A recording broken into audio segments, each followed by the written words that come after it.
again. But it's the only way you're ever gonna learn. You look back and it's all in the past. I'm dwelling on the... Good evening and welcome to NUFC Matters with me, Steve Wraith. It is Wednesday night and it is retro night, and as always I look back with the panel at games between Newcastle United and another team, and we're looking at Wigan Athletic tonight. Newcastle against Wigan. Some great games, some interesting players that played for both teams, and rather scant on celebrities who support Wigan, but I did manage to find some. So all your regular sections are on tonight, and as always, we start off with recollections, and I've got to move George because I'm not used to that, Steve, I'm afraid. But Steve, we'll allow you to be in second place there, Steve. So George, over to you for your first match, Newcastle Wigan. Okay, I mean, I understood the kind of derision it was when somebody decided it was going to be Wigan, but I have to say it didn't affect me that much because there are two matches close together which very much impacted on me and my family, and that was the 52-53 third round of the FA Cup against Wigan at St James's Park, and then the replay at Wigan on the Wednesday. They are the first recollections was of a game which, now this is a non-league club. This is a non-league club at the time, and the attendance was 52,222, nearly a full house. And why? Because all of Tyneside thought, well, we're going to win the cup again. This is another year. We're going all the way to Wembley, and they've given a non-league site to kick off. So we'll wipe the floor with them. And the anticipation in the crowd was about how easy it was going to be and all the rest of it. And for a short while, and certainly in our house, you know, the two uncles, my dad, the grandfather, and one or two others, they all will have the same view that this was a stepping stone to Wembley again. So that's why everybody was there, including me. They took me. I think it was 11 at the time, and they took me to the match as well. And as I say, there was that anticipation in the crowd that this was the start of something big. And for about 20 minutes to our right, Ivor brought us, put us one up, and it looked like we were going to sail away with it. But Wigan had a young forward called Lomax. He didn't score in this game, but he was a nuisance. He made himself a nuisance the whole match, and he laid on 2 goals, one for a lad called Lyon and one for a lad called Livesey, who went on to play for Preston North End. And just after half-time, they were 2-1 up, and we started to struggle. You know, with all the high-powered cup players in the team, it looked like it should be easy. Well, we started to struggle. I mean, our team was Simpson, Batty, McMichael, Schooler, Brennan, Stokoe, Walker, Broadus, Monkhouse, Milburn and Mitchell. Well, Alan Monkhouse was a young centre-forward who was a decent player, a very tidy player, but not a very strong player, easily pushed off the ball, and I think that's why he didn't last long with Newcastle United. But he was a tidy player. So that team should have easily taken Wigan apart, but they didn't. And as the more they struggled, the worse it got. And it was a nightmare in the second half for Batty, because he gave away the second goal, which started to put the pressure on a little bit. And it wasn't until towards the last 10 minutes that Newcastle started to get into the game. And it was a screamer from Jackie Milburn that was the equaliser. And it needed something special, otherwise we were out of the cup. And in went the Milburn equaliser. There was a fair number of Wigan supporters in the ground, all over the ground, because the blue and white flags and scarves that went up when that went in were dotted all over the place. In fact, I bet the burglars in Wigan had a good day, because there'd be lots of empty houses in Wigan that afternoon. And they really had a good day. They really did have a good day. And so they should have enjoyed it. But as I say, people talk about expectations. Well, here's a non-league club in the third round of the FA Cup, and Wigan had dragged 52,222. There aren't many that could compete with that, I've got to say. And that is my first recollection, but it was a particularly good family day out, and the result meant they went home to plan the trip to the replay. So that's my first one. Fantastic. Gary says you should be nicknamed Filer Facts because you've always got your facts and figures. He says you probably knew all the names and addresses of the crowd, but it's a compliment, George. It's a compliment, not a criticism. Thank you. Steve Hasty, your first game. Right, my first game's not that far back, actually. It's just back in April 2006, 15th of April, actually. Played Wigan. It was a home game. Just pipped you, George. It was 52,302 at this particular one. And there's a number of reasons that are interesting facts about this game. We went 1-0 down after 5 minutes to a goal from Jimmy Bullard. Beautiful free kick, remember. One of those where you knew when Bullard was standing on the ball, and any of the younger people who watch Soccer Saturday or whatever it's called will have seen Bullard, and you can do it without looking. You just plonked it right in the corner. Then a strange thing happened. We had a substitution on 8 minutes. Player injured. We lost Boyer. He went off injured. They lost a player on 17 minutes. They lost Dazoo. Then we lost Amiobi after 18 minutes. And then after 20 minutes, they lost another central defender.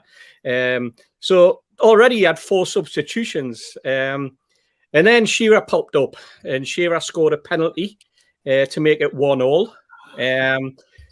And then one of only 5 goals, I think he scored, Titus Bramble from a corner. Heads an effort in. It was a beautiful, typical Solano corner, and Bramble was totally unmarked in the from about 9-10 yards out, and he plonked this ball, beautiful header, planted it right in the corner, and that was it, 2-1. And then the second half, we had what was a lovely move with a beautiful pass, which, if I'm perfectly honest, if it was today, they would still be trying to work out on VAR. If this game was Saturday, they would be still working out on VAR whether or not it was offside or not, because it was one of those really, really tight ones. There'd have been lines all over the pitch. We would have gone for a pint and come back, and it's still been trying to make their mind up. But it was a beautiful ball by Chopra, lays it on into Shearer's path. Shearer beats the offside trap, goes round the keeper, slots it in, 3-1. Well, sounds like it's the normal Newcastle game, but there was a number of reasons why I picked this. Well, one, this was Alan Shearer's last home game. And we won 3-1. Won 3-1. Last home game. It was also the first game that Shearer had scored 2 for a couple of seasons. It was the first time for a couple of seasons that would actually come back from a 1-0, being 1-0 behind and actually winning a game. And it was the very fact that I think everything was then built up for the rest of the season. Shearer, he'd broken the record. He gets a couple more goals in this game, and we're thinking, there's some really corking games coming up. We've got Sunderland, we've got Chelsea, various other fixtures, and we thought, we're going to go out he was going to go out on a high, and that was the last we saw of him at St James's Park in a league game. Obviously, he had the friendly where he just came on for the last couple of minutes, the testimonial, that is, for the last couple of minutes. But when you think about it, we were graced with a beautiful, amazing footballer that we were all lucky enough to watch. And to see him go out on a 2-goal run like that at home, the last time in front of 52,000, was something special. You look at the team, and again, another one for the youngsters. Don't believe everything that you see on the Premier League website, because apparently we had Given in goal, we had Stephen Carr as right back, and we had Robbie Elliott, goalkeeper, playing at left back. I think typical. Obviously, it meant it was Robbie Elliott, the proper left back, who was playing. Craig Moore and Bramble at the central defence. We had Solano, Dyer, Boyer, and then Zogbia as the midfield 4, with Shearer and Amiobi up front. And as I say, Amiobi went off injured, Boyer went off injured, Dyer went off. They were replaced by Faye, Lee Clark, who did a great show last night, and Michael Chopra. So, all in all, you look at that and you think, well done. And that was, of course, under the managership of Glenn Roeder. But that was my first choice, 2006, Shearer's last game at St James's Park, and something I'm so proud to say that I was at. Great stuff. Okay, Stu, on to you, mate. Firstly, I need to apologise to Mitch because we were meant to wear the same T-shirts with new ones that John sent. But I've got I have to have a word with me, mate, because you give us the wrong one. I've got the one with you, me and Spenny on, Steve. All right. And I've seen Spenny's in the chat, and it's good to see that he's watching because, as we know, he's had a health scare. Today he went for a CAT scan, and I kid you not, they play music when you're getting your scans and everything just to relax you. They had the song by Gloria Gaynor, "I Will Survive," playing as he went.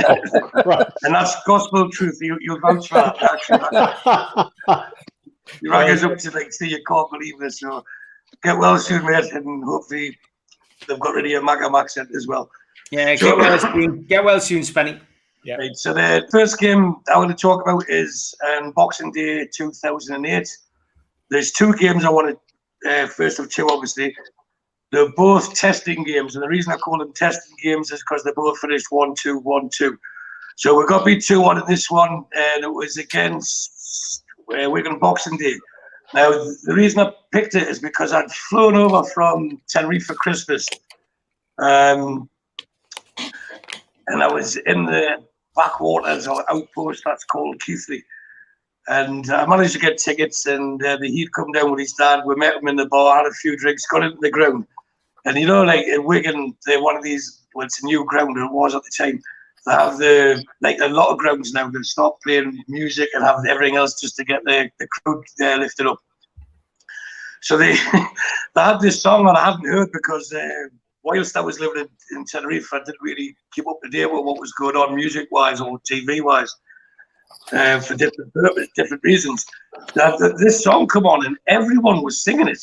And I mean everyone, no matter what age group, there was people I knew there who were at the time in the 60s, there's people in the teens, and everyone knew the words to this song. And I'm like, what is this? So I said, is this a Newcastle song? He went, no, it's one that's been in the charts. And I don't know why, but it was called "Human" by the Killers, and everyone seemed to know the words. And it's stuck in my head for the last 13 years that everyone knew that. So we're all bounced up and down. As you can imagine, on a Boxing Day, people's had their fill on Christmas Day, so it was a jovial atmosphere. Everyone's up for it. But once again, on Boxing Day, Newcastle United let us down, and you get used to it with the club known as NUFC over the festive season. So all I could for the game with us get beat 2-1. Ryan Taylor scored. He scored in the previous game on Boxing Day. We played Wigan the year before as well. He scored the winner 1-0, and he scored in this one as well. But I reckon that we can forgive him since he signed for us in the over-the-wall job. So no hard feelings with that. And for us, Guthrie scored near the end with a penalty, but we got what we deserved, which was absolutely nothing.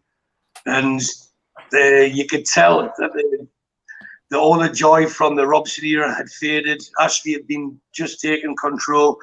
I think you might have been at that game. There was a photograph of you with him, Steve, was it? Yeah, was that the game you were at on Boxing Day? Best buddies. Yeah. Yeah. So he was actually in the crowd, and to be fair, the atmosphere was really good. But by the end of it, people were just sick, and loads of people had left. And that was it. I went up to Newcastle for New Year's Eve, but it was a slow trip back over the Pennines into Keithley, the land that time forgot.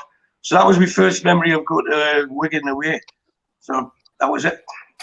Fantastic. Steve Wilkinson, over to you now, mate. Well, my first game is the game actually the same season, just before the game Stu's talked about, and we had for both those games we had the probably our worst manager, Joe Kinnear in charge, playing against our second worst manager, Steve Bruce, who was Wigan manager at the time. So take your pick of which managers we would rather have. It was a home game, and quite a controversial game in a number of ways. We had, again, as was mentioned earlier on, we had several players that had played for both clubs involved. Titus Bramble, that Steve mentioned about, was also a scorer, as was Ryan Taylor. It was Ryan Taylor that put Wigan ahead after just 3 minutes. It was a long shot just outside the penalty area. I think he sliced it in some ways. It was just ball squared to him, and he seemed to hit it on the outside of his right foot, and it squirmed away at the top corner. And not long after that goal, there was the first of an incident with a foul by a guy called Emerson Boyce, who tackled Jonas Gutierrez, who was going up the left wing. He got a yellow card, justified in that. But the controversial bit was in the second half, not long into the second half, when there was another tackle by Boyce on Amiobi up the left wing going towards the Leazer's end. And if VAR had looked at this one, you just have to look at normal telly on this one. If you watch it on YouTube, the guy clearly got the ball, but the referee didn't see it that way, and you'd had no, playbacks in those days, and he gave him a second yellow, sent him off. So Wigan were down to 10 men. But we're still losing the game, and it was getting nearer and nearer the finish. Michael Owen was on the bench. We had quite a decent team actually, with Shea Given in goal, Habib Bey, Colaccini, Bassong, Jose Enrico, Gutierrez, Joey Barton, Nicky Butt in the midfield, Damien Duff, and Shola and Obi Femi Martins up front. So it wasn't a bad team on paper, but I think it was, I can't remember who went off, but Michael Owen came on anyway, just early in the second half. And the first goal was equaliser was in the 80th minute, shot by Amiobi from just outside the box. And like you really want a striker to do is follow it up and have a tap in. And Michael Owen did exactly that. And we're back in the game once each. And then about 5 minutes later was probably the goal of the game. It was another shot, very similar position, just inside the penalty area, but it was Obafemi Martins, and we can remember how hard he hit the ball, and it was a beautiful pass in by Charles Nzogbia, another player who ultimately played for both teams, slotted Obafemi Martins in, and he cracked it in the top corner of the net, and you hoped that was going to be a victory, and you can imagine the crowd was, having been down in the game, to come back and score 2 goals in the last 10 minutes. Hopefully it was going to be a victory at the end, but Wigan had the last laugh, and then right in the last minute, they got a corner on the left, ball was crossed in, and even though he's rare in scoring goals, Steve mentioned a goal he scored earlier on. For us, this time it was a goal for Wigan by Titus Bramble, who was on the back post, headed it in. I think it probably hit one of our defenders on the line and didn't get cleared. So game finished 2s each. Steve Bruce had a whinge on about the refereeing incident after the game, and so it was a one of those sort of games that you have that it was we're nearly won, but we threw it away at the last minute, which was a bit of a disappointment, and sort of set the scene for the sort of uncomfortable time we had while Joe Kinnear was there in manager. So that's my first game in 2008. Good stuff. Lots of happy memories rolling in from games with Wigan. There's that photograph that Stu referenced. Me and Mike, of course, having a great time at Wigan. I ended up just absolutely paralytic because I went back down to the bar in Newcastle with that bat. Steve, did you know that behind you? Sorry, Rob. Put that picture on. I think that's me to the bottom right. I'm not sure if it is. I'm thinking it might be one of his security. He was surrounded that day by security. Top left. You never know, though. It might be, mate. Top left. Brian Drew. It's who? Sorry, George? Brian Drew, top left, from Blythe. Somebody I used to go to football with a long time ago. Mates with Marjorie's brother. Ashley looks delighted anyway. But moving on, Mitch. That's your fault. Well, I was like you, Steve. When I went through the results and looked back, all I can remember is miserable stuff against Wigan, and I thought, Christ, we're going to be right rays of sunshine tonight. Yeah. So just to add to that, I'm going to pick up somebody's just somebody just had up about Charles Insomnia, and my first game I'm going to talk about does involve Nzogbia. And Nzogbia was an interesting character. He's one of these ones who got a little bit big for his boots. And I remember in part watching some of that evolve, because I used to have an apartment in the town centre, and the club had one of the penthouses that used to put players in. And Seb Bassong he was my upstairs neighbour effectively. And I remember coming out one night and getting into the lift, and there's Charles and Zogby in the lift, and I kid you not, he looked like Michael Jackson out the Bad video. Oh my word, he was wearing the worst leather jacket I think I've ever seen, and he obviously thought he was fantastic.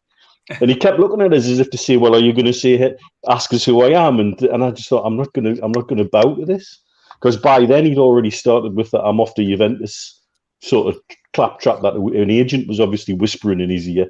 And so, of course, where did he end up? Wigan.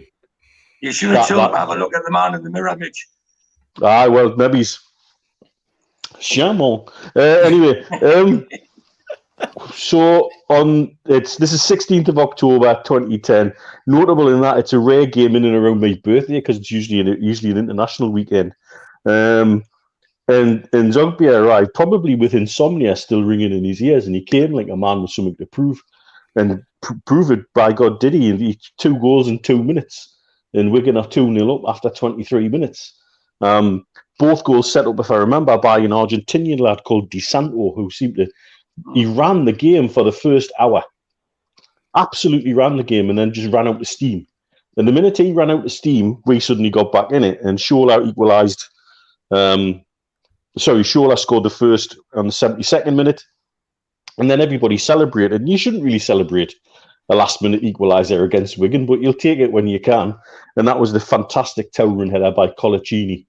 I think he was standing skipper that day, because I think Nolan was injured. And so we rescued a point out of it. But the game was all about Charles and Zogby, and this sort of desperation that he had to prove something to us after he'd left, with a big furore about him. Oh, I'm going to Juventus, I'm going here, I'm going there. And then to see him end up at Wigan was just a joke, really. And to be honest with you, like so many players who leave like that, if they do take a step sideways or down, you never really see them coming back up again. Yeah. And it's a shame. It just felt like he was another one of those ones that could have been so much more, and all about his mental attitude more than anything else. Yeah, it's you're right though about that. Somebody's just put up before as well. 19 times we played Wigan, but it's one of those games you always felt you should have won, and you always get. I think we've only won 7 of them. Yeah, it's one of those places, and somebody else has just put it's the best thing about Wigan, I think it was Paul Oxley, is the away ticket allocation, which he is right about, and the fact that it's quite close. It's always a good away trip. And the pies. And the pies are good. Big shout out to the sponsor, Spider VPN. Google Spider VPN for all your internet security. They can protect your passwords and prevent any hacking and that kind of thing. So get yourself onto Spider VPN and they can help you out. Also a big shout out to skipsandbins.com this month. Telephone 0800 25 45 25 3. Email inquiries at skipsandbins.com. Website www.skipsandbins.com.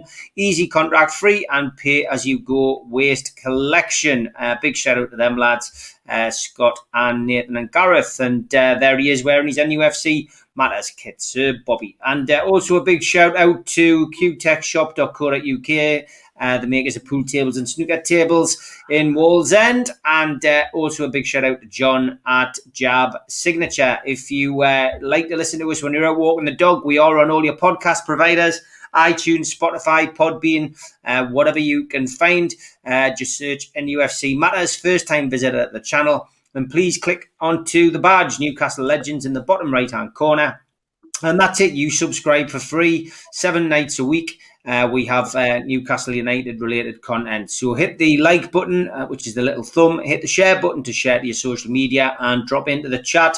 You can leave a comment on screen and get involved with the like-minded Newcastle fans down there. And don't forget, throughout the summer, the food bank is still operating the Matchday Bucket. So if you want to make a donation to the food bank, that's a great way of doing it. NUFCfansfoodbank.co.uk. That will enter you as well into a raffle for the watch, which gets drawn at the start of August. And if you want to get onto our website as well, it is nufcmatters.com. John from QTech kindly set that up and is running it, and he has a whole host of merchandise on there. T-shirts, hoodies, cups, car stickers, you name it. Get yourself on there and have a look. And just a reminder to stick that date in your calendar, the 6th of August, the Food Bank fundraiser, the pool night, 24-hour charity pool night, being organised by QTech at Spot White in Newcastle. That, again, is raising funds for the Food Bank. More will be coming out about that as the next couple of weeks pass on. Probably the Three Amigos show is the best time to check that out. And the latest T-shirt, Everything Is My Fault T-shirt for the Food Bank, is up on my Twitter at Steve Rape. I think the opening bid was 50 quid. So that's great news. Get yourself onto my Twitter. It's pinned at the top. If you want to make a bid for that T-shirt, it will be a one-off. Just bid on there. And the Three Amigos is back on Friday. And there we go. It's more like the Fantastic Four than the Fab Four this week. Me, Keith, Mitch, and Steve, who looks rather dashing, I think, with hair. I've been to the gym, clearly. But yeah, it's the Fantastic Four, not the Fab Four this Friday. And I'm looking forward to that. A little bit more reserved, I think, this week after last week's fireworks. And maybe a little bit more humour and a chance to spread all of our regular content around in a more orderly fashion than having to cram everything into the last 5 minutes. But George, back to you, mate. Yeah. Your second game. Get well, Spenny. And the other thing I'd say about last week is it was interesting to see somebody who was talking from his heart against somebody who was talking to a script. But that's my view of it. Good points, George. Good points. No, I think you've got a spot on there, mate. Anyway, having had the 2-2 draw on the Saturday, of course, the discussion in my house, in our house, was who didn't play well, who should play in the replay, and then of course the big discussion was whether going to the replay. So at the time, I think I've mentioned before, my grandmother used to work for Holland's Buses in Wallsend, and they had 3 luxury coaches. And so my Nana was dispatched down to North Road where the garage was to see Alfie Hollands and see if she could persuade him to get enough tickets to take a bus to Wigan. Because in those days, if a coach proprietor wanted to take a bus to Wigan, he just used to get the tickets himself and then sell the tickets and then sell his bus at the same time.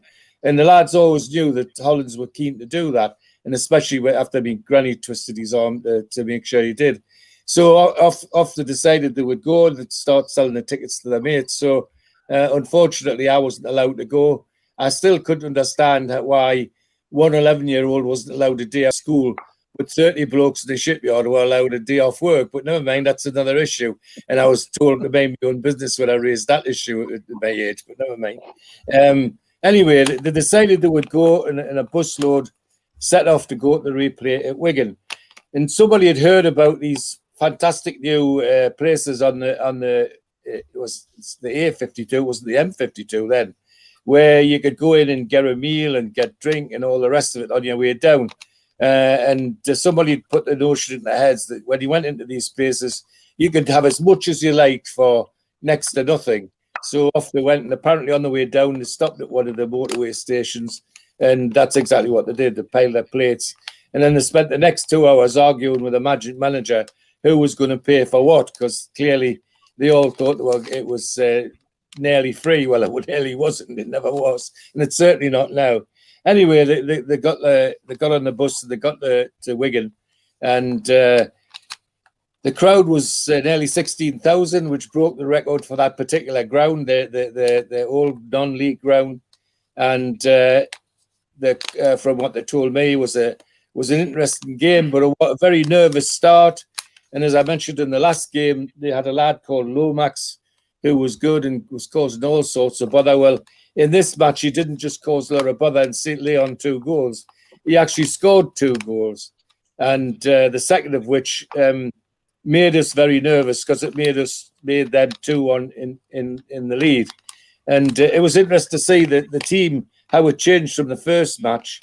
Nearly the same. Simpson, Cowell instead of Batty, Michael, Schooler, Brennan, and Casey instead of Stoko. And Tommy Casey was a bit more guile than Stoko, and a bit harder as well. And on the right wing, Len White who was in for Alan Monkhouse. And again, a strong player for somebody who wasn't necessarily as strong as he could be. The Broaders, Keeble, Milburn and Mitchell. Again, a team that could have knocked first division clubs out of the cup, never mind a non-league club. But the game went on, and Keeble got the first goal, Len White the second goal, and Ivor Broaders finished the match off for the 3-2 win with one of his daisy cutters, as they called them. He had a knack of hitting the ball about half an inch off the turf, and it was when it went like an arrow, there was no stopping it, and that's what he did in this particular match, apparently. The discussion for most of the bus on the way home was they weren't going to stop at a motorway station anymore because nobody had any money left, and the other one was, well, we're going to make a bid for this kid Lomax. Why haven't we bought this kid before? But actually, what happened, I think, is I said to you in the first match, Lomax ended up at Preston North End, which was probably a good move for him. But as I say, the members of my family who saw him twice still couldn't wondered why we hadn't put a bid in for this kid, because he was very good. Great trip was had by all, and all got home safe and sound, all bar one. And just down the street from my granny's, there was a family called the Dickies, and somebody else said yes, laughing. The Dickies had sons were great at getting lost, and sure enough, Alfie Dickey wasn't on the bus when it got back to Wallsend, and so he had to find his own way back from Manchester eventually, about a day later than everybody else, and having to explain to his father, who was a huge man and not an unforgiving, very unforgiving man, as to what he was doing in Manchester on his own, what made him miss the bus. And all of his stories were disbelieved, of course. But another entertaining trip with a family and friends and neighbours to go and see a Newcastle United Cup tie. But again, all in anticipation of the fact, of course, we're going to win the Cup again. That's what it was all about. And anyway, they broke their record and they made a lot of money out of it as well. So that's my second one.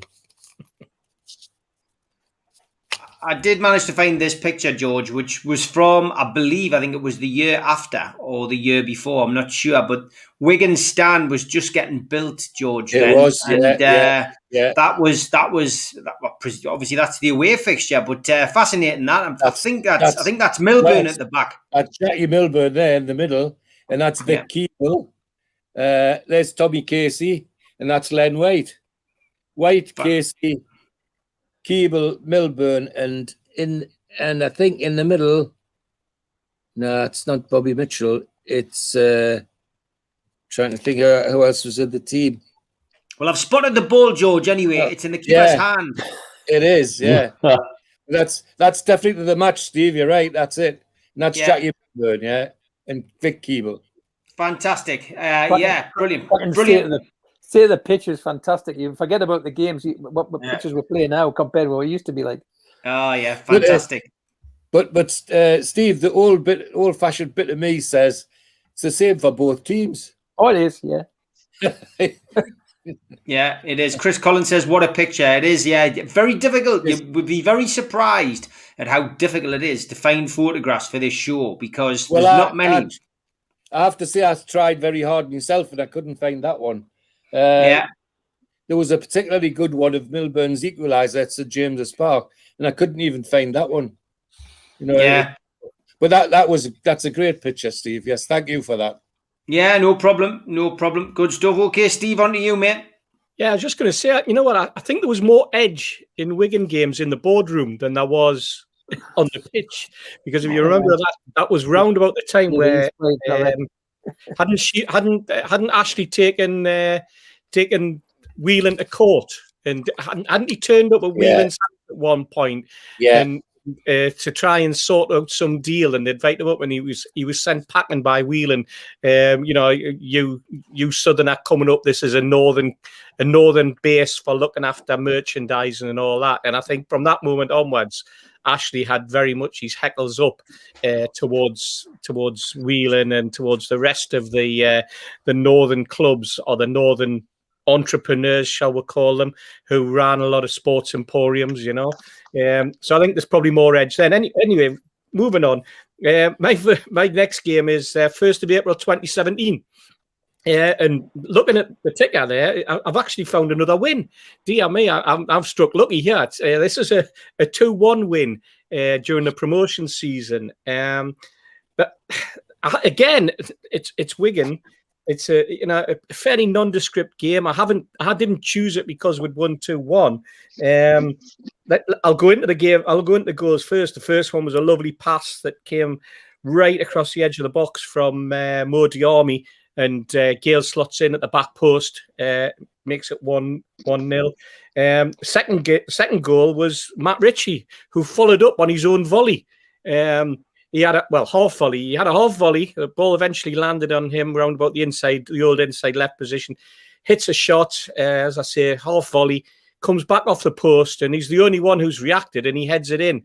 And then we got the ritual of a Ritchie celebration where he kicks the living daylights out of the flag post in the bottom corner at the Gallagher end. I think, no fans were injured in this particular one, if I remember rightly. Although a few got injured in a few subsequent ones.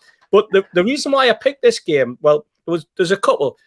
First one is this myth that's built up with Bruce over the last 18 months about formations. And we went into this game, and it was Rafa, and he played a 4-4-1-1. He didn't play a 5 at the back or anything like that. Apparently, that's all we can play. We've played a 4-4-5-1. We had Darlow in goal. He played Anita at right back, and he played Dummett at left. He played Lascelles and Hanley in the two central defensive positions. He played Ritchie wide on one side, on the right. He played Gouffran on the left. He played Shelvey and Colback as the two central holding midfielders. And he played Mo Diarmi just behind Dwight Gale. And then you look at the bench, and he had Hayden, he had Perez, he had Mbemba, he had Elliott, goalkeeper this time, not Elliott fullback. He had Gamez, he had Atsu, and he had Mitrovic. And you look at that and you think, well, she's still there, Shelby's still there, Gale's still there, Lascelles is still there, Dummett's still there, Darlow's still there, Hayden's still there. Atsu's only just left, and again, this is 4 years ago, but it was a 4-4-1-1 formation. But the game itself put 1 point clear of Brighton. It put us 10 points clear of Huddersfield with only 7 games to play. And again, you want to go back and enjoy that promotion season. It's all there. It's all in the We Are the Geordies film, and you'll see the what was going on if you haven't already watched it. But the key for me, there's 4 key points that I want to bring up. That win with seven games to go left us 12 points clear of Leeds, right? It left us 17 points clear of Fulham. It left us 27 points clear of Aston Villa, and it left with 33 points clear of Wolverhampton Wanderers. That was 4 seasons ago. Now, wow. We all talk about have we gone down? Have we gone up? Have we raised our game? Have we stayed static? Have other clubs just improved? Or is it just the style of football we play? What's going on? Is it COVID? Was it COVID that's affected what performances? You name it, it's all been thrown at way. But when you see stats like 12 points clear in the championship, 12 points clear 4 years ago from Leeds, 17 from Fulham, 27 from Villa, and 33 from Wolverhampton Wanderers. What can you say? What can you say other than why are we where we are now? Why are we the static club among those 4? Obviously, apart from Fulham, who have gone down, come back up, and gone down again. That's what 0 money in from the owner and 7 million capex over a 10-year period gets you. Yeah, exactly. Very, very true. Very true. Yeah. Okay, good stuff, mate, and good points made there, Steve. Stu, your second game. The second game I chose, as I mentioned earlier, is another 2-1 defeat. It's probably our most famous or infamous game against Wigan. and that was in March 2013 when every time I try to say this guy's name, it sounds like the Muppets. Callum Lemon. He was his challenge on Hidara. Now, the reason is when last week, when it said at the end of the show, yeah, that one, if you call it a challenge, it's assault, isn't it? But when last week we said that this game was good, we were going to talk about Wigan, I called JC, who was very instrumental in that game, John Carver, and I asked him to come on the show this week as like a special guest. And we're chatting to him. He said, yeah, no problem, mate. I'll do it for you. And then later in the chat, he realised he's away with Scotland and they've got a game against Holland tonight. So obviously he can't be with us, but he will do a show later on. So because I was at the game, I spoke to him afterwards, and that night we're in Newcastle. I got the story of his version of events at that time, but last week he gave us permission to tell you what I'm going to tell you now. And there was stuff I hadn't heard about this, so I had to write some of them down. Now, a couple of years before that, or 18 months before that, Gary Speed had sadly passed away. And when JC went out to the funeral, he stayed at Mark Halsey's house, who's the referee. Now, I know Mitch was had speaking with Halsey, so I don't know if this has been mentioned in your conversation. So he was, I wouldn't say friends with him, but they were in contact. He stayed at his house when he went down to the funeral. Now, because what I didn't realise, the first thing he said when I asked him, he said, the reason I lost my temper, I said, well, because you're a Raji. And he says, no, the reason I lost my temper is because the player who did it, McManaman, he had also did it against Newcastle a few weeks beforehand in the reserves. And I think it was Sammy Amiobi that he'd done. And I didn't realise that, so I don't know if any of you knew that. Apparently he did exactly the same challenge. So it looked like he'd done it again on purpose. And it was near the dugout. So as you all know, he's not really backwards and coming forwards, John. So he was up and out. But when it all kicked off at the time, only James Perch tried to help him. But the reason that he got fined and not suspended is because he never left his technical area. It was the Wigan coach, whoever, that come into the Newcastle area. That's where it all started. So he says it had calmed down. Then at half time, it kicked off again on the pitch and it got split up and people got dragged off.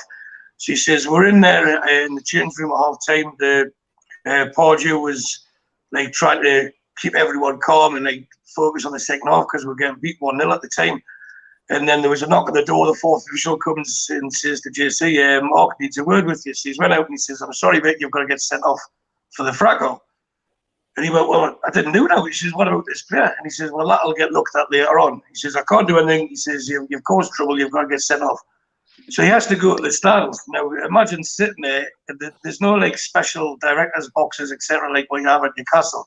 He's sitting there amongst fans with one security guard stand by him, all these Wigan fans, or they give them plenty of abuse. And as I mentioned before, with JC being the shrinking violet that he is, he says, I got in nearly more trouble watching the second half than I did like kicking off on the pitch of the first half. So he ended up getting fined $1,000, and the coach from the other team ended up getting suspended. But going the second half, Santon, of all people, equalised. He popped up on the right-hand side, David Santon, who was our left-back. He popped up on the right-hand side and cracked one in from the edge of the box. And I actually watched it back during the week. And his facial expression that he'd scored was a delight to see. But I think it was more surprise on his behalf that he'd scored with his right foot rather than his left. No, he was like genuinely surprised. So then it again, in good old-fashioned Newcastle, they threw everything at the Wigan goal, kitchen sink a lot. And then we succumbed to a 90th minute late goal where they scored from a corner. But it was scored by Kone. That's the guy who used to dye his hair different colours, I believe. I don't know if he was a Guinness or a matchstick that day, but I know he had dyed his hair. And he scored, but when the corner came over, someone blatantly handled it. It was like Maradona-esque. And all the players, I think Robbie Elliott was in goal. He was the first to put his hand up, which he should have been concentrating on the game. But it bounced about a bit and Cody knocked it in. And again, on Match of the Day, they did highlight it. And again, typical Newcastle, it's a shame, isn't it? Yeah, that shouldn't have been that shouldn't have been allowed. It should have been allowed. So once again, frustration away to Wigan. and it led for a disappointing trip home from a game that, as Steve mentioned earlier, you're always expecting to beat Wigan, and now you do. It's the stature of the club, the stature of our club. We all expected to turn up and beat them, match them for commitment first, and the talent should win. But it's very rare that we've managed to match them for the commitment. So that was the second game, and I just thought I'd give a different insight to what I heard and share it with you all. Great stuff. If I can add to that, when I took over Toon Talk Radio from you, Steve, with Andrew Davis, we used to start to get Mark Halsey on there, and then when we took over Capital Radio Sports Show on a Friday over here for a little while, Mark was a regular guest, and he's an interesting character because he will talk openly.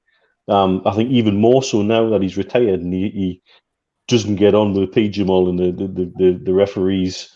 Body at all, and we got out of him two things. One, he absolutely didn't see the challenge. There was two players in his way, and he didn't see it, and he admits to this day he didn't see it.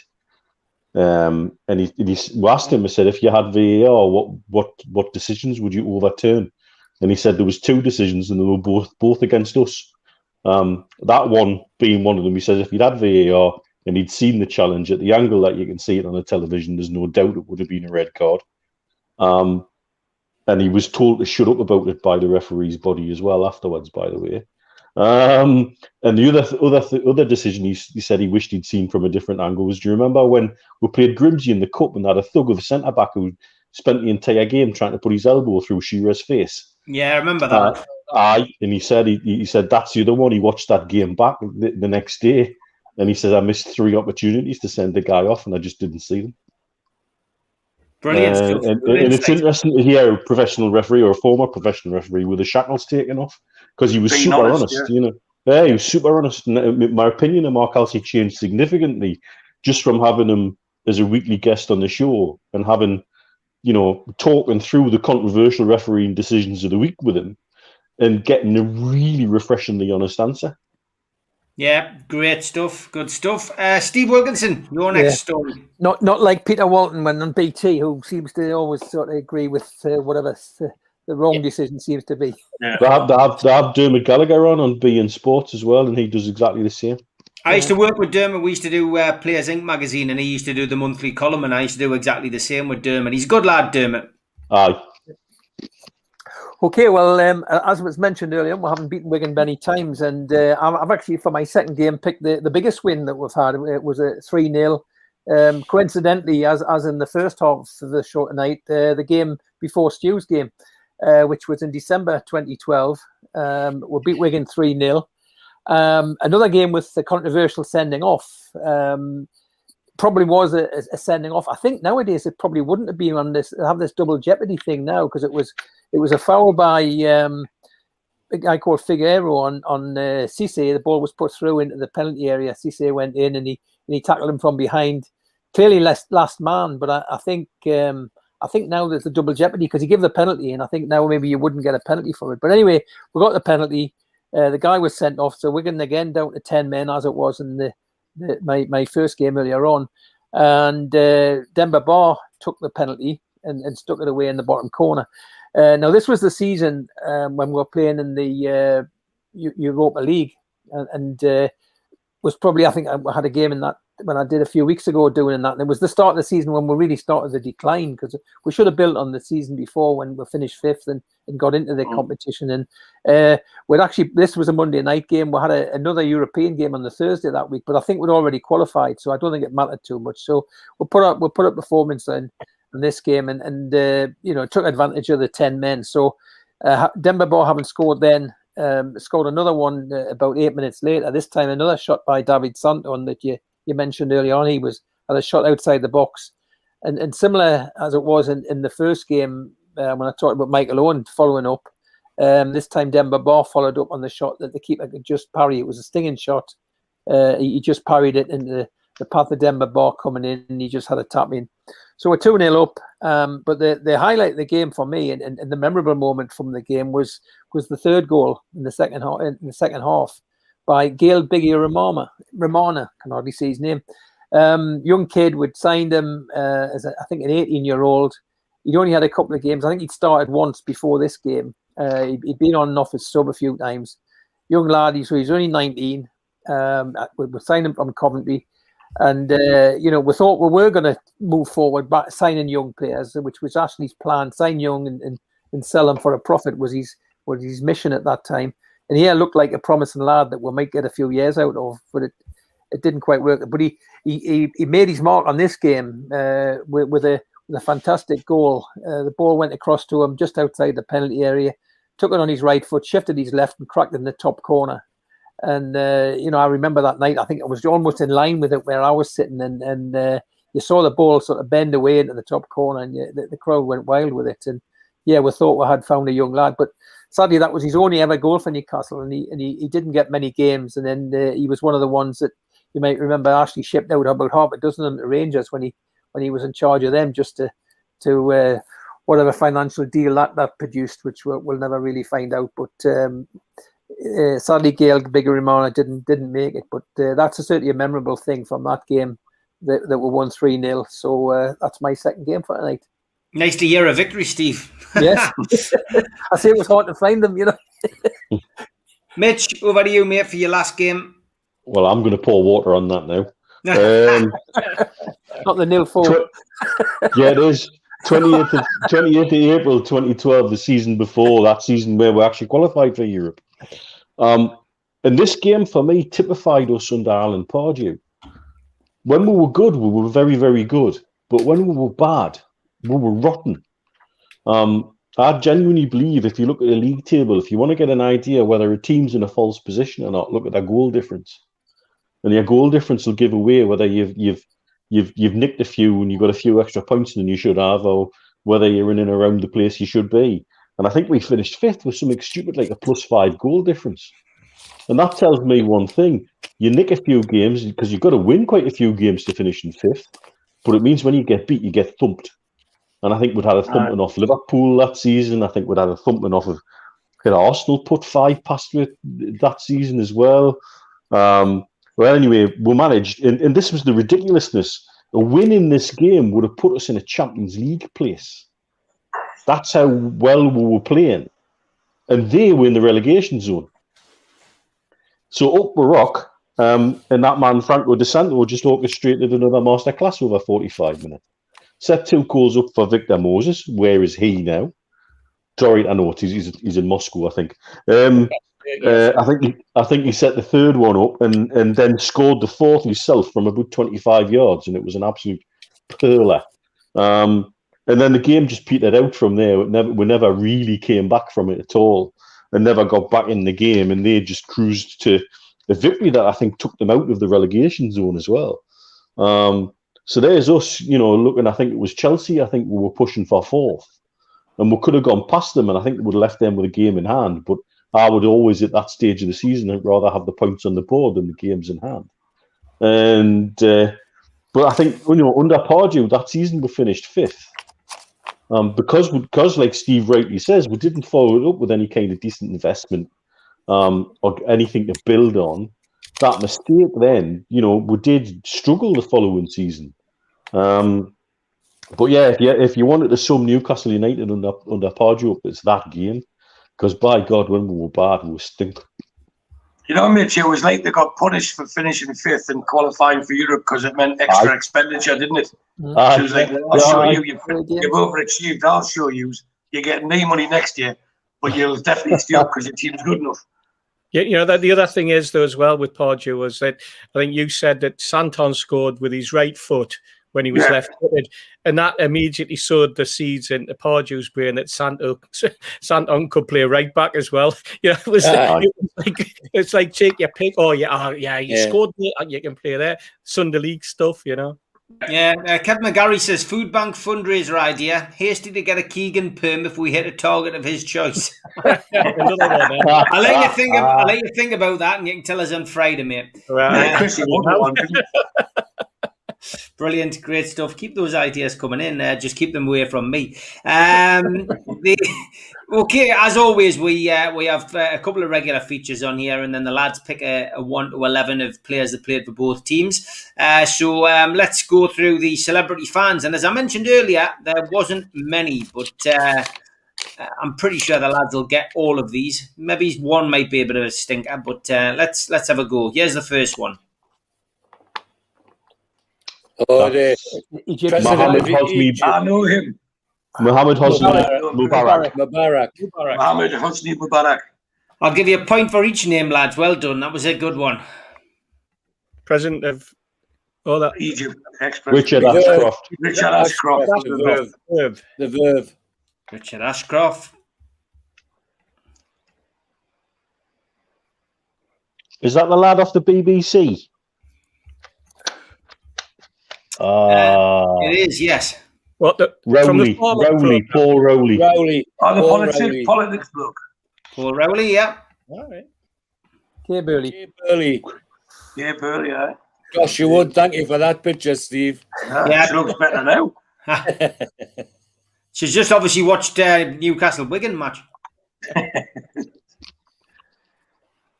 Guy on the guy on the left. Stuart McCorney. Correct. Well done. Yeah. Is it? Yeah, Who's that's that? it. Yeah. Stuart McCorney. Well done. That's it. Well, that's all. That's all the Wigan. He's a BBC DJ. That's all. That's Like all one of the those Wigan. photos of like Northern Ireland terrorists or something you used to get back. Radio 6, aye. Well, That literally is all. That literally is all the ones I could find. But go on, George. You're going to tell us another one. There was mentioned, two really old ones. One was Roy Kinnear, the actor, and the other one, of course, was George Formby. He was the president when they were non-league. Right. And Mikhail Gorbachev, allegedly. yes. Mikhail Gorbachev, yeah. Never in the world. I Dear think me. it's- how- Allegedly. I think he spelled it wrong. He can't- Classic. All right, then. We'll go now to the players that played for both teams or managed. So we'll start with an easy one. Most of them are easy. Chris, No, wrong picture. Sorry, lads. That's the first picture. Forget Chris Hughton. Is that James Tavernier? It is James Tavernier. yeah. Probably done better in Scotland than he did in England, but yeah. Ryan Taylor. Taylor. Yeah, rather young looking Ryan Taylor there. It is. James Birch. James Birch. James Perch, yeah, a bit of an unsung hero at Newcastle. Became a bit of a cult Agreed. hero. I agree. Ivan Toney. No. Yeah. Oh, no. Oh, Patrick Van Aanholt. Yeah, Patrick Van Aanholt was Yeah. on loan at Newcastle, of course. Gary Caldwell. Gary Caldwell. Gary Caldwell, who was at Newcastle with his brother Steve. That big Mo Diarmi. Yeah, No. No. Or is it Fitzhall? It is. Fitzhall. One size. That's in Zogbia. That's Zogbia. That's in Zogbia. That's more the army. The army. That's the army. That's the army. He had a pretty, recognisable style, didn't he? He just leaning forward, etc. Paul Dalglish. Paul Dalglish. Couldn't find a picture of him in the Wigan strip, but that is Paul Dalglish, son of Kenny. Sibierski. Antoine Sibierski. Antoine Sibierski. Dave Dave Besant. Dave Besant. And Dave Besant. That is it. Well done, lads. Clean sweep for you this week on the picture board round. And over to you, George, then, for your 1 to 11. Besant, Caldwell, Gary Caldwell, Alan Kennedy, Mo Diarmi, Titus Bramble, Stephen Caldwell, Keith Gillespie, Michael O'Neill, Mickey Quinn, Ivan Toney, and Charles Nzogua. And the manager's could only be Chris Sutton, because the bloke we've got now, I couldn't put my hand to saying I'd picked up to ever be a manager myself, but never mind. Nzogua.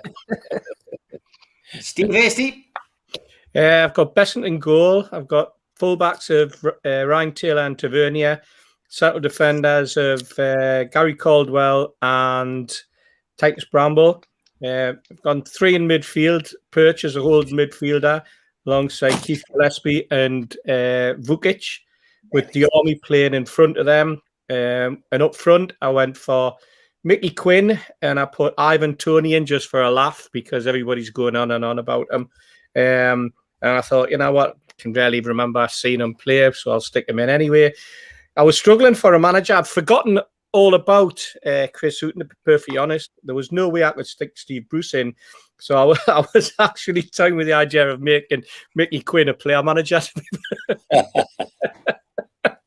Classic. Yeah, you could add horses, didn't he? You could add Brucey. He's top 12, top 12. Well, Stu Penman. Right, I've got Besant in goal as well. Perch, right back, Van Old, left back, Caldwell Bramble in the middle. 2 centre midfielders of Diarmi and Ryan Taylor. Then I've got Charles Nzogua on the left and Keith Gillespie on the right. And then I had Sobieski up front, and then I got stuck. So I used the old get out of jail card and rang Mitch, and he reminded us that Mickey Quinn played for Wigan. So I took Vukic out and put Mickey Quinn in to go for it with Sobieski, and I said, I can't think of a manager. And he said, Steve Bruce. I went, I still can't think of a manager. That's how it was. I honestly didn't connect Chris Sutton with Wigan either, same as Steve. So I think we'll go with no manager for that. Fix yourself. Well, we get beat at Wigan anyway, so it doesn't really matter. Yeah. Okay, Steve Wilkinson. Right, well, I've got a 4-4-2 formation, but I think there's a lot of left-sided actually in it. So, but I'm starting James Perch, Gary Caldwell, Titus Bramble, Alan Kennedy, left back. Midfield, Keith Gillespie, Mo Diarmi, Charles Nzogua, Ryan Taylor, and Mickey Quinn and Ivan Toney up front. I've got Alex Bruce as sub, but not the son that's causing all the social media bother. Alex Bruce going back quite a few years. Ginger-headed Scots lad. Yeah. And as a manager, I picked Graham Jones, who was coach quite a lot there. And he's probably our manager now, if we're truth be told, but not officially. Good shout out, Lee Taylor as well, and Billy, Trace and Son both came out with Graham Jones as well. I did see him on my travels around the internet, to be fair as well, but omitted him. Mitch, last but by no means least, your team, mate. Yeah, Besant was the only keeper I could find. And as a side point, I don't think he actually played a game for Wigan. But that's another matter. He did sign for them, so that'll do. Then back forward, James Tavernier and Alan Kennedy as fullbacks.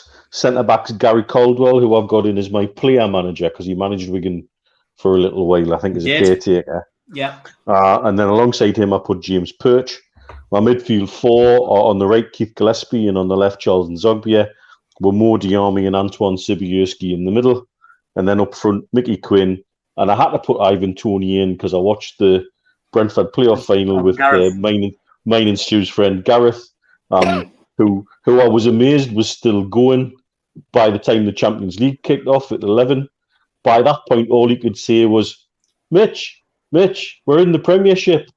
And that was all I was getting out of him every quarter of an hour for the entire duration of the Champions League game. But fair play to him, we kept going, bless him. So yes, we will see him in the Premiership next year, and that's why I've got to put Ivan Toney in. Well done. Great stuff, lads, and as always, great job with a team which was rather difficult. Next week we're going with Sheffield Wednesday. Slightly easier, I think, but again, blue and white, the prominent colours. But looking forward to that next week. And tomorrow I am back with Super Mac. Gibbo is otherwise engaged tomorrow night, so it'll be me and Super Mac taking your questions. Got a little special. I'm having a day off myself on Saturday, but we do have a pre-recorded evening with Les Ferdinand, which took place at 9 Bar a couple of years ago, which I'm going to load up and stick that up. It's really good quality, well worth a watch. and that'll pass an hour of your time on Saturday night. So it's Saturday, fellas, Ferdinand, and tomorrow night, Super Mac will be joining me as usual at 6 o'clock. And don't forget, Fab Four or Fantastic Four, whatever you want to call it, on Friday night.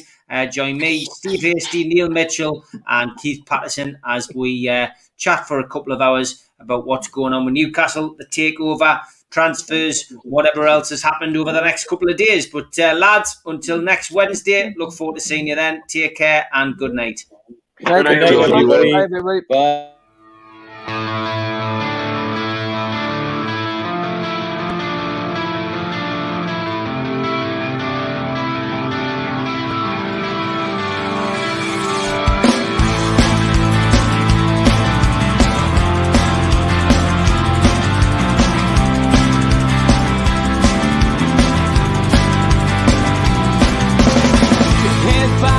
Critics attack. It feels like I've been talking to myself again.